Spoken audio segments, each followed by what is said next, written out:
कभी सोचा है कि घड़ी की छोटी सी टिक टिक से लेकर एक विशाल रॉकेट के लॉन्च तक इन सभी मशीनों के पीछे आखिर कौन सी एक भाषा काम करती है? आज हम उसी सीक्रेट लैंग्वेज को डिकोड करने वाले हैं, वो प्रिंसिपल्स जो हमारी पूरी मैकेनिकल दुनिया को चलाते हैं। जरा सोचिए, एक स्पेस शटल के लॉन्च की वो जबरदस्त शक्ति, या फिर 19वीं सदी के उस स्टीम इंजन की वो बेहिसाब ताकत जिसने हमारी दुनिया ही बदल दी। और आज के ज़माने की एक मॉडर्न बुलेट ट्रेन की ये हैरान कर देने वाली रफ्तार। ये सब देखने में कितने अलग हैं, है ना? लेकिन इनके काम करने का जो मूल सिद्धांत है वो बिल्कुल एक ही है। तो सवाल यही उठता है कि हम इस सारे मोशन को, इस गति को समझते कैसे हैं? आखिर वो कौन सा एक नियम है जो इन सभी अलग अलग मशीनों को एक साथ जोड़ता है? इस भाषा को सीखने के लिए हम 5 स्टेप्स लेंगे। सबसे पहले समझेंगे कि थियरी ऑफ मशीन्स असल में है क्या। फिर हम गति के कैसे को जानेंगे, यानी काइनेमेटिक्स, और फिर उसके क्यों को, यानी काइनेटिक्स। इसके बाद हम देखेंगे कि इन नियमों से असल मशीनें कैसे बनती हैं, और आखिर में ये सब जानना हमारे लिए इतना ज़रूरी क्यों है। तो चलिए शुरू करते हैं हमारे पहले पड़ाव से। थ्योरी ऑफ मशीन्स आखिर है क्या चीज़? इसे ऐसे समझ सकते हैं कि ये मोशन यानी गति को समझने की एक यूनिवर्सल भाषा है। इस भाषा के मोटे तौर पर 4 हिस्से हैं। काइनेमैटिक्स सिर्फ ये देखता है कि मशीन के पुर्जे घूम कैसे रहे हैं, इस बात से कोई मतलब नहीं कि क्यों घूम रहे हैं। स्टैटिक्स रुकी हुई चीज़ों पर लगने वाले बल को समझता है, जैसे कि कोई पुल। और फिर आते हैं डायनामिक्स और काइनेटिक्स, जो गति के कारण यानी फोर्स या बल का अध्ययन करते हैं। आसान भाषा में कहें तो ये दोनों ही गति के क्यों का जवाब देते हैं। तो इस भाषा का पहला नियम है काइनेमैटिक्स, जिसे हम मूवमेंट का ग्रामर भी कह सकते हैं।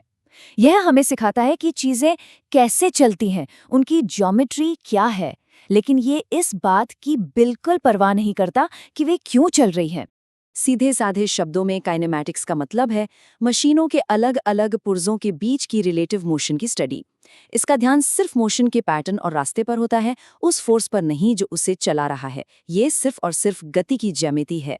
काइनेमैटिक्स में हम गति को 2 बहुत ही बेसिक तरीकों से देखते हैं। एक है रेक्टिलिनियर मोशन, यानी जब कोई चीज़ बिल्कुल सीधी लाइन में चले, और दूसरा है कर्वीलिनियर मोशन, यानी जब कोई चीज़ घुमावदार रास्ते पे चले। जैसे कि एक बुलेट ट्रेन, ये सीधी रेखा में गति का एक परफेक्ट एग्जाम्पल है। जब ये एक सीधी पटरी पर तेज रफ्तार से दौड़ती है तो वो प्योर रेक्टिलिनियर मोशन होता है। अच्छा, तो अब हम गति का कैसे तो समझ गए हैं, तो चलिए अब उसके क्यों पर आते हैं, यानी काइनेटिक्स। ये है गति के पीछे की असली शक्ति, वो फोर्सेस जो हर चीज को चलाती हैं। देखिए, मोशन अपने आप नहीं होता, ये हमेशा किसी फोर्स यानी बल की वजह से होता है। एक ऐसा एजेंट जो गति पैदा करता है, उसे बदलता है या फिर उसे खत्म कर देता है। तो फोर्स क्या है? ये कोई भी ऐसी चीज है जो किसी ऑब्जेक्ट को चला सकती है, रोक सकती है या उसकी दिशा बदल सकती है। बस यही काइनेटिक्स का सबसे मूल सिद्धांत है। और यहाँ एक बहुत ज़रूरी कनेक्शन है। फोर्स हमेशा मास यानी द्रव्यमान से जुड़ा होता है। इसका सबसे बढ़िया उदाहरण हमारा वजन है। हमारा वजन यानी वेट असल में हमारे मास और गुरुत्वाकर्षण यानी जी का गुणनफल ही तो है। और जब ये बल काम करते हैं तो वे एनर्जी को एक रूप से दूसरे में बदलते हैं। मैकेनिकल एनर्जी 2 तरह की होती है। एक है पोटेंशियल एनर्जी, जो किसी चीज़ की पोजीशन की वजह से होती है, और दूसरी है काइनेटिक एनर्जी, जो उसकी गति की वजह से होती है। एक फ्लाई व्हील इसका एक शानदार उदाहरण है। ये घूमकर काइनेटिक एनर्जी को स्टोर करता है, और ये कितनी एनर्जी स्टोर कर पाएगा ये डिपेंड करता है इसके मास मोमेंट ऑफ इनर्शिया पर। मतलब इसका वजन इसके सेंटर से कितनी दूरी तक फैला हुआ है। जितना ज्यादा फैला होगा उतनी ज्यादा एनर्जी स्टोर होगी। तो हमने गति के कैसे यानी काइनेमैटिक्स और क्यों यानी काइनेटिक्स को समझ लिया है। अब चलिए इन सारे सिद्धांतों को मिलाकर देखते हैं कि मशीनों का दिल यानी मैकेनिज्म कैसे बनता है। लेकिन पहले एक ज़रूरी बात, एक मशीन और एक स्ट्रक्चर में फ़र्क क्या है।